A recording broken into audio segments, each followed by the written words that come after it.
তো আজ হচ্ছে 30শে জুন, আর সন্ধ্যাবেলা একটা বিয়ে বাড়ি রয়েছে। তো তার জন্য সাজগোজ করতে বসে গেছি। খুব ভালো করে সাজতে আমি পারি না, তবে কাজ চালানোর মতন হয়ে যায়। এখানে দেখো কনসিলার, লাইনার, লিপস্টিক, শ্যাডো সবটাই লাগিয়ে নিলাম। আর বাইরে কিন্তু বৃষ্টি হচ্ছে, আজকে সারাদিন ধরে বৃষ্টি হয়েছে। তো ভাবছিলাম সন্ধ্যাবেলাও না বৃষ্টি হয়, তবে সন্ধ্যাবেলার বৃষ্টিটা হয়নি। বৃষ্টিটা এখানে জানো তো আমাদের ওই বাড়িতে মানে মাদেরও নিমন্ত্রণ ছিল। নিমন্ত্রণটা এসেছে আমার বাপের বাড়ির দিক থেকে। তো মারা অলরেডি রেডি হয়ে গেছে, মা বাবা, আর বেরিয়েও পড়বে। দেরিটাই টাইম লাগে, সারাদিন রেডি হয়ে নিলাম। আর দেখো আমার রিসেপশনের শাড়িটা আমি পরেছি আর সোজা চলে গেলাম বিয়ে বাড়িতে। গেটটা খুব সুন্দর করেছিল, ভীষণ ভালো লাগছিল দেখতে।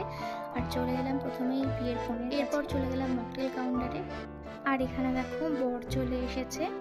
আর যেহেতু মারবাড়িদের বিয়ে, তো বেশ ভালো লাগছিল, অন্যরকম লাগছিল। আর এখানে দিদিভাইয়ের সঙ্গে একটু ভিডিও করে নিলাম আর চলে এসেছি।